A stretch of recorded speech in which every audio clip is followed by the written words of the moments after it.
தமிழக வெற்றி கழக தலைவர் விஜய் அவர் தலைமையில் வந்து இப்போ ஆட்சி அமைக்க போகிறாங்க. இப்போ கேள்வி என்னன்னா, யாரோட கூட்டணியில் ஆட்சி அமைப்பாங்க அப்படின்னு தான் இப்போ எல்லாருக்கும் இருக்க கேள்வி. என்னென்ன பாசிபிலிட்டிஸ் இருக்குது அப்படின்ற மாதிரி பார்ப்போம். இந்த எலெக்ஷனில் வந்து ஜோதிடம் ஒரு முக்கியமான ரோல் ப்ளே பண்ணியிருக்கு. அதை பற்றி பார்ப்போம். நாம் தமிழர் கட்சி 8லேருந்து 4% போயிட்டாங்க. என்டிகேக்கு நெக்ஸ்ட் என்ன, சீமானுக்கு நெக்ஸ்ட் என்ன அப்படின்ற மாதிரி இந்த வீடியோவில் டீட்டெயிலாக பார்ப்போம். இதுக்கு போகிறதுக்கு முன்னாடி வந்து நேற்று வீடியோவில் வந்து டிவிகே வின் பண்ண வந்து நல்லது, டிஎம்கே தோத்தது வந்து ரொம்ப நல்லது அப்படின்ற மாதிரி சொல்லி போட்டிருந்தோம். அதுக்கு வந்து நிறைய கமெண்ட்ஸ், எலெக்ஷன் முன்னாடி அப்படி பேசுனீங்க, இப்போ பேசு, நாங்கள் ஜெயிச்சிட்டோம் பார்த்தியா அப்படின்ற மாதிரி சொல்கிறாங்க. இப்போ பேசு, என்னென்ன பேசுனேன் அப்படின்றாங்க. இவங்க இன்னும் அந்த சினிமா மைண்ட் செட்லேயே இருக்காங்க போல். இந்த அஜித் வர்சஸ் விஜய், கமல் வர்சஸ் ரஜினி, அதே மைண்ட் செட்டில் வந்து இப்போ TVK versus NTK, TVK versus DMK, அந்த மைண்ட் செட்டில் இருக்காங்க.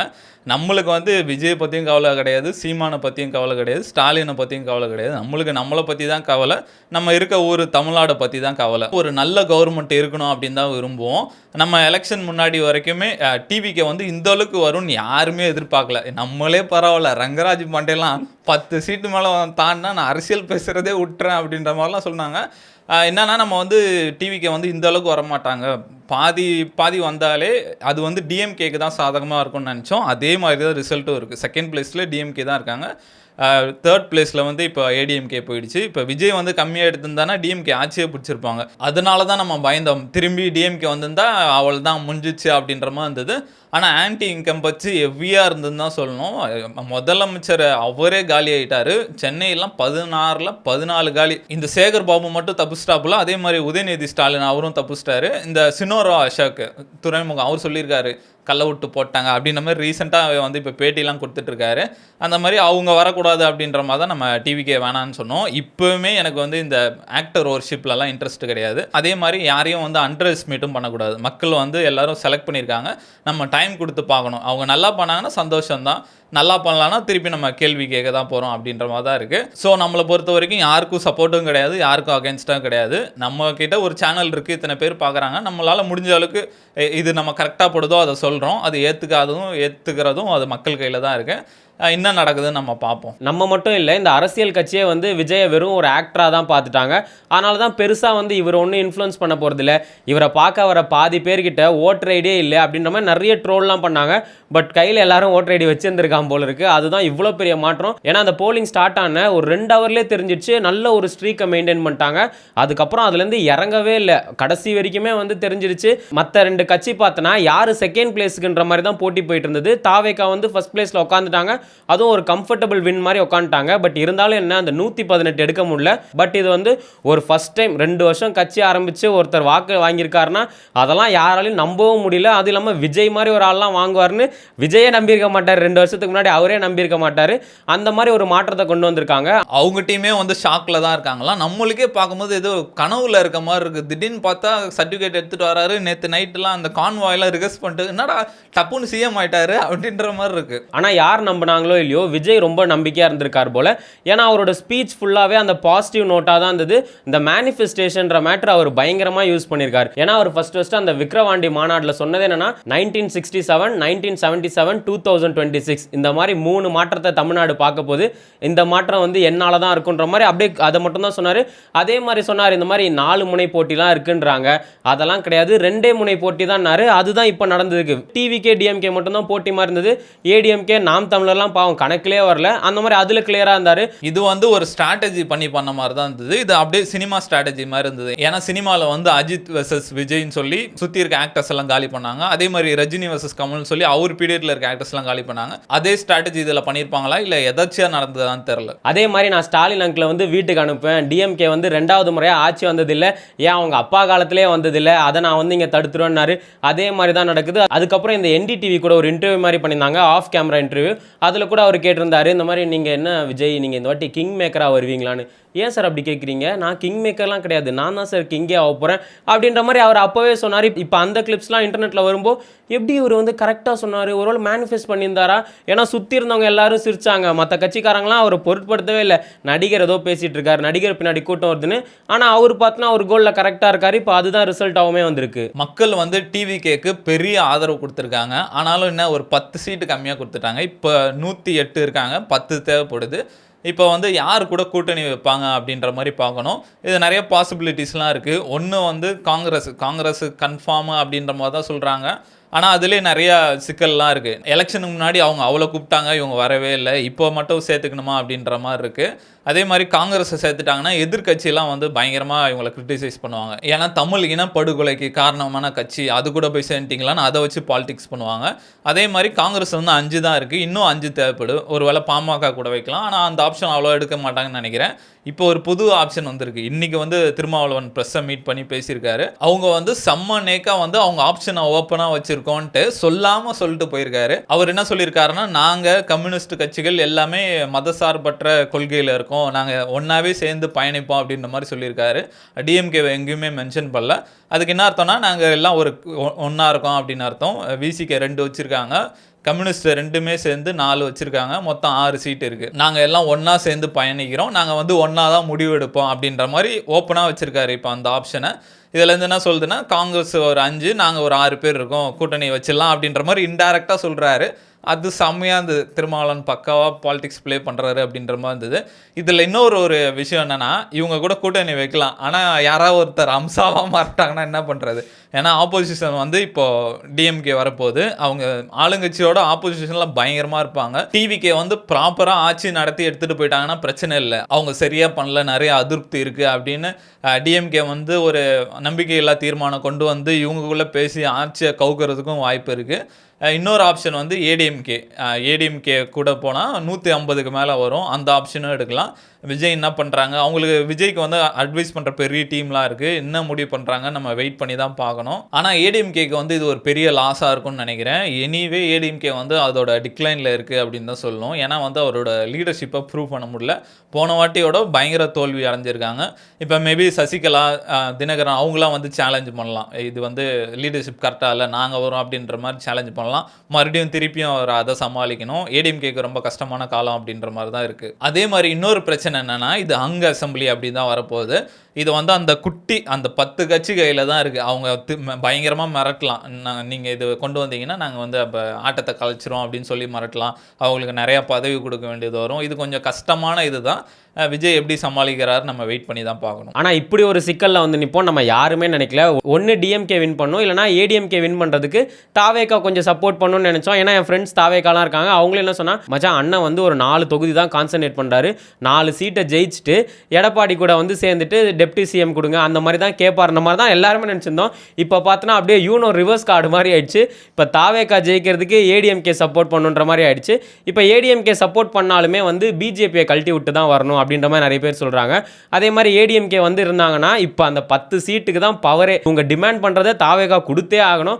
அப்போ கண்டிப்பாக ஏடிஎம்கேலாம் வருதுன்னா எடப்பாடி அவர் வந்து சிஎம் கேண்டிடேட் கேட்பாரு, நான் 2 வருஷம் இருக்கேன், நீ 2 வருஷம் இரு, அந்த மாதிரி எங்கள் மந்திரிகளாம் கொஞ்சம் பேர் இருக்கணுன்ற மாதிரி பயங்கர ஒரு கஷ்டமான ஸ்ட்ராட்டஜி தான் இப்போ தாவேக்கா போட்டாகணும். ஆனால் அவங்க நேற்றே ஆரம்பிச்சிட்டாங்க, நிறைய ஸ்ட்ராட்டஜிஸை கூப்பிட்டு பேசுகிறாங்க, நிறைய ஐபிஎஸ்லாம் கூப்பிட்டு பேசுகிறாங்க. ஸோ ஒரு நல்ல முடிவாக இருக்கும். அதுவும் இல்லாமல் இப்போ செங்கோட்டையன் வேறு இருக்காரு, அவர் சைட்லேருந்து நிறைய ஸ்ட்ராட்டஜி கொடுப்பாங்க. இன்னொரு நியூஸ்லாம் வர சொல்கிறாங்க, செங்கோட்டையன் தான் வந்து டெப்டி சிஎம்ன்ற மாதிரி. இப்போ நிறைய ரூமர்ஸ் வந்து பனையூரில் போயிட்டு இருக்குது. இப்போ நடந்த இந்த 5 ஸ்டேட் எலெக்ஷனில் நம்ம கவனிக்க வேண்டிய ஒரு முக்கியமான ஒரு விஷயம் இருக்குது. யாரெல்லாம் மோடி பிஜேபியை பயங்கரமாக எதிர்ப்பாங்களோ அவங்க எல்லாமே அவுட் ஆகிட்டாங்க. வெஸ்ட் பெங்காலில் வந்து மம்தா பானர்ஜி அவுட் ஆகிட்டாங்க.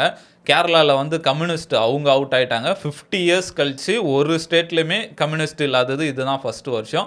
அதே மாதிரி தமிழ்நாட்டில் ஸ்டாலின் வந்து பிஜேபி பயங்கரமாக எதிர்ப்பார், அவரோட சீட்டே அவருக்கு போயிடுச்சு. இது வந்து கோ இன்சிடெண்ட்டாக இல்லை இது ஒரு பெரிய ஸ்ட்ராட்டஜி பண்ணாங்களான்னு தெரில.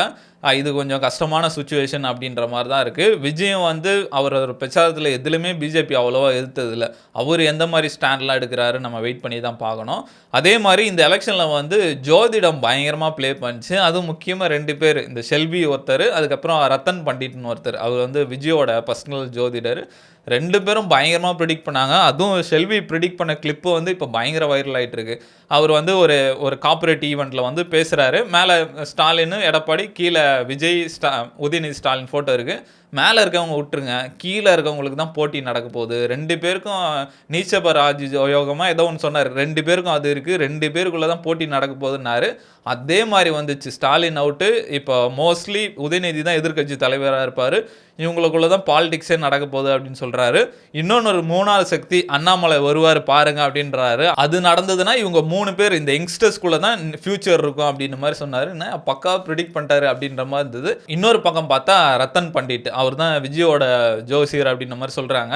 அவர் தான் ஃபர்ஸ்ட் 2020 போய் விஜய் மீட் பண்ணியிருக்காரு. உங்க ஜாதகம் செம்மையா இருக்குங்க, வந்தா ஜெயிக்கலாம், நான் தான் கன்வின்ஸ் பண்ணேன் அப்படின்றாரு. அவர் பேசுறதெல்லாம் பார்த்தா அவர் எப்படி பேசினாருன்னா, அவர் தளபதி தாங்க, இனிமேட்டு அவர் 100 வயசு ஜாதகங்க, இதுக்கப்புறம் தோல்வியே கிடையாது, அவர் ஃபுல்லாக 300 வயசு வரைக்கும் சிஎம் தான், அந்த மாதிரி இருக்குது ஜாதகம் அப்படின்றாங்க.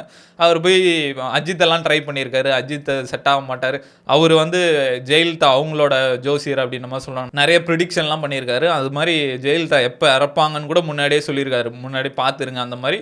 அவர் தான் வந்து இப்போ விஜய்க்கு சொல்கிறாரு. இந்த கோயில் போகும்போது கூட பின்னாடி இருந்தார் அவர் தான் இது பண்ணுறாரு அப்படின்ற மாதிரி ஜோதிடருக்குள்ள காம்படிஷன் போயிட்டு இருக்கு. 2 பேரும் பேட்டியில் அவர் இன்டைரக்டா இவரை பேசுறது, இவர் இன்டைரக்டா அவர் பேசுறது, அவங்களுக்குள்ள போட்டி போயிட்டு இருக்கு அப்படின்ற மாதிரி இருந்தது. இதெல்லாம் உண்மைதானோ அப்படின்ற மாதிரி இருக்கு. ஜோதிடம் அவங்க பக்காவாக ப்ரிடிக்ட் பண்ணியிருக்காங்களே அப்படின்ற மாதிரி இருக்கு. அது என்னமோ விஜய் நம்பக்கூடிய ஆள் தான் போல இருக்கு. ஏன்னா கொஞ்ச நாளுக்கு முன்னாடி பார்த்தோன்னா எல்லா மதமும் சம்மதம்ன்ற மாதிரி கோயில் போனார், சர்ச் போனார், மசூதி போனார். அந்த மாதிரி இன்னொரு ரூமர் கூட வந்துட்டு இருந்தது, இந்த வேட்பாளரை செலக்ட் பண்ணும்போது கூட அவங்களோட ஜாதகத்தெல்லாம் வாங்கினாருன்ற மாதிரி. அது எந்த அளவுக்கு உண்மைன்னு தெரில, பட் அவங்க சொன்ன மாதிரி மேபி இருக்கலாம். ஏன்னா நேற்று அந்த கவுண்டிங் டே அன்னைக்கு கூட அந்த ஆஸ்ட்ராலஜி வீட்டுக்கு வந்துட்டு போயிருக்காருன்ற மாதிரிலாம் நியூஸ் வந்தது. மேபி இருக்கலாம். மொத்தமும் வந்து ஒருத்தனுக்கு லக்கு மாதிரி அடிச்சிருக்கு, அதில் ஜெயிச்சிருக்காரா என்னன்னு தெரில. அது வந்து செம்ம மேட்ரு. அது வந்து ஜாதகம்லாம் மோஸ்ட்லி எல்லா கட்சியும் பார்ப்பாங்க அப்படின்னு தான் சொல்கிறாங்க. ஏன்னா வந்து இதெல்லாம் எல்லாம் நிறைய பேர் வந்து புது கேண்டிடேட்டு, அதே மாதிரி 20க்கு மேலே ஷெட்யூல் கேஸ்ட் கேண்டிடேட்லாம் ஜென்ரல் இதில் நின்று வின் பண்ணியிருக்காங்க. அதெல்லாம் பெரிய விஷயம். அந்த மாதிரி அவங்க யோசிச்சு கூட பார்த்துருக்கும் 2 மாதம் முன்னாடி 2 நாளைக்கு முன்னாடி கட்சியில் சேர்ந்தவங்களாம் வின் பண்ணிட்டாங்க. அவங்களுக்குலாம் வந்து அந்த யோகம் இருந்திருக்கு அப்படின்ற மாதிரி சொல்கிறாங்க. எந்த அளவுக்கு உண்மைன்னு தெரில. சரி, மூவிங் ஆன். இந்த தேர்தலில் பெரிய அடின்னு சொன்னால் அது நாம் தமிழர் கட்சிக்கு தான் சொல்லணும். லாஸ்ட் டைம் வந்து 8% எடுத்திருந்தாங்க, இந்த வாட்டி 4க்கு வந்துட்டாங்க. ஒரு சீட்டு கூட வின் பண்ணல. சீமானே அவர் கண்டெஸ்ட் பண்ண காரைக்குடியில் டெபாசிட் கூட வாங்கலை, 3rd பிளேஸ் கிட்ட போயிட்டாரு. இது வந்து ஒரு பெரிய பின்னடைவு அப்படின்ற மாதிரி தான் இருக்குது. இப்போ ரீசெண்டாக சீமான் கூட ஒரு வீடியோ கூட போட்டிருந்தாரு, பாவமாக பேசியிருந்தாரு. என்ன கூட ஓகே, பசங்கள்லாம் கஷ்டப்பட்டு வாழ்ச்சாங்க, யாருமே வரல, நாங்கள் ஒரு 4 பேராவது போவோன்னு பார்த்தோம், எதுவுமே வரலையே, ஒரு 10 லட்சம் எக்ஸ்ட்ரா போட்டுருக்கூடாது அப்படின்ற மாதிரி சொன்னார். அது பார்க்கும்போது கொஞ்சம் பாவமாக தான் இருக்குது. ஆனாலுமே அடுத்த வாட்டி நாங்கள் தனியாக நிற்கிறோம் அப்படின்ற மாதிரி சொல்லியிருக்காரு. தொடர்ந்து நம்ம போராடுவோம், என்றைக்காவது ஒரு நாள் வெற்றி வரும் அப்படின்ற மாதிரி சொல்லியிருக்காரு. நம்ம வெயிட் பண்ணி பார்க்கணும். அதே மாதிரி கொஞ்சம் கஷ்டம் தான் நினைக்கிறேன். ஏன்னா 15 வருஷம் மேலே ஆயிடுச்சு, தொண்டர்கள்லாம் ரொம்ப டயர்டாக இருப்பாங்க. இதுக்கு மேலே ரொம்ப கஷ்டம். ஆல்ரெடி வந்து 4% போயிடுச்சு. இதுக்கப்புறம் அரசியல் எப்படி பண்ணுவாங்க, எந்த மாதிரி எடுத்துகிட்டு போவாங்க, நம்ம வெயிட் பண்ணி தான் பார்க்கணும். இந்த தோல்விக்குமே காரணம் வந்து அவங்க யூஸ் பண்ண ஸ்ட்ராட்டஜி அப்படின்னு சொல்கிறாங்க. ஏன்னா வந்து அவங்க விஜயை டார்கெட் பண்ணியிருந்தா கூட பரவாயில்ல, மக்களை டார்கெட் பண்ணியிருக்காங்க. அதே மாதிரி டிஎம்கே அப்படி தான், தற்கூரின்னு சொல்லி திட்டுறது. இப்போ நீங்கள் விஜயை திட்டியிருந்தா கூட பரவாயில்ல, ஆனால் ஓட்டு போடுற மக்களே திட்டிருக்கீங்க. அந்த ஜேர்னலிஸ்ட் மணி அவர் வந்து சூப்பராக சொன்னார், நீங்கள் விஜய் திட்டினா பரவாயில்ல, அந்த மக்கள் தானே உங்களுக்கு ஓட்டு போடணும், அவங்கள திட்டினா அவங்க எப்படி உங்களுக்கு ஓட்டு போடுவாங்க அப்படின்ற மாதிரி. அது வந்து அவங்களுக்கு 2 பேருக்குமே பேக் ஃபயர் ஆயிடுச்சு அப்படின்னு தான் சொல்லணும். சாட்டை பற்றிலாம் சொல்லவே வேணாம், அவர் ரொம்ப இறங்கி அடித்தார். அது வந்து கண்டிப்பாக அவங்களுக்கு பேக் ஃபயர் ஆயிடுச்சு அப்படின்னு தான் சொல்லணும். இதுக்கப்புறம் நாம் தமிழர் கட்சி, தமிழ் தேசம் வந்து இருக்கும். இன்னும் நான் நம்புகிறேன் தமிழ் தேசமுக்கு வந்து ஃப்யூச்சர் இருக்கும் அப்படின்ற மாதிரி நினைக்கிறேன். ஆனால் நாம் தமிழருக்கு இருக்குமான்றது நம்ம வெயிட் பண்ணி தான் பார்க்கணும். ஏன்னா விஜய் வேற ஒரு தமிழ்நாட்டை சேர்ந்த ஒரு சீஃப் மினிஸ்டர். இப்போ இவர் தமிழுக்கு இம்பார்ட்டன்ஸ் கொடுக்க ஆரம்பித்தார்னா அதுக்கப்புறம் தமிழ் தேசத்துக்கு உண்டான தேவையே இல்லாமல் போயிடும். எல்லாரும் வந்து இவரே நல்லா பண்ணுறாரு, தமிழுக்கு இவர் இம்பார்ட்டன்ஸ் கொடுக்குறாரு அப்படின்ற மாதிரி ஆகிடும். என்ன நடக்கும் நம்ம வெயிட் பண்ணி தான் பார்க்கணும். அதே மாதிரி நாம் தமிழ் கட்சியோட ஓட்டு சதவீதமே வந்து இந்த 4லேருந்து 6 வரைக்கும் தான். அவங்க தான் தப்பாக 8 நமக்கு இருக்குன்னு நினச்சிக்கிட்டாங்க. ஏன்னா அந்த 8 வந்தது எப்போன்னு பார்த்தோன்னா இந்த எம்பி எலெக்ஷனில். அப்போ வந்து விஜய் கட்சி ஆரம்பிச்சிருக்காரு. அவர் ஆனால் சொன்னார், இந்த எம்பி எலெக்ஷன்லாம் எங்களுக்கு மேட்ரு இல்லை, நாங்கள் வந்து சிஎம் எலெக்ஷன் தான் வெயிட் பண்ணுறோன்னு. அப்போ வந்து விஜய் ஃபேன்ஸ் நிறைய பேர் என்டிகேக்கு ஓட்டு போட சான்ஸ் இருக்குது. அது இல்லாமல் அண்ணன் வேறு அப்போ மைக்கை கையில் எடுக்கவா அப்படின்னு சொன்னதும், சீமானுக்கு மைக்கு கொடுத்ததும், அதெல்லாம் சில ப்ராபபிலிட்டி இருக்குன்ற மாதிரி சொன்னாங்க. ஸோ அதுதான் அவங்களுக்கு இந்த 4 to 6% தான் அவங்களோட ஓட்டர்ஸே இருந்திருக்காங்க. பட் இந்த 8 வந்து வெளியிலேருந்து தான் போட்டிருக்காங்க. அது கிளியராகவே தெரிஞ்சிடுச்சு. பாவம் அவங்களால இந்த 4% மேலே தாண்டவே முடியல. அது இல்லாமல் முக்கியமான ரீசன் யாரை எல்லாம் பாயிண்ட் அவுட் பண்ணுறாங்கன்னா இந்த சாட்டை தான். ஏன்னா அவர் வந்து ரொம்ப எக்ஸ்ட்ரீமாக போயிட்டார். சீமான் ஒரு கட்டத்தில் சொல்லிட்டார், இந்த மாதிரி விஜய்லாம் இனிமேல் நம்ம அடிக்க வேணாம்ப்பா, ஏன்னா நம்ம கேட்குற கேள்வி விஜய் பதில் சொல்கிறதுக்கே ஒரு 10 வருஷம் ஆகும், அதனால் அவரை நம்ம கான்சன்ட்ரேட் பண்ண வேணாம், நம்ம கிரவுண்ட் ஒர்க்கை இறங்கி பண்ணுவோம் அப்படின்னாரு. பட் இவர் என்ன பண்ணார்னா அதெல்லாம் நமக்கு சரிப்பட்டு வராது, விஜயை போட்டு அடிச்சா தான் வியூஸ் வருதுன்னு அவர் நினச்சிக்கிட்டார் போல். அவர் இப்போ 2 மில்லியன் ஃபாலோவர்ஸ் வேறு வந்துச்சு, போடுற வீடியோஸ்க்கும் வியூஸ் அதிகமாகுது. அது இல்லாமல் திடீர்னு பார்த்தோன்னா இந்த ஜென்சி கிட்ஸ்லாம் இந்த நாம் தமிழருக்கு ரீல்லாம் போடுறாங்க.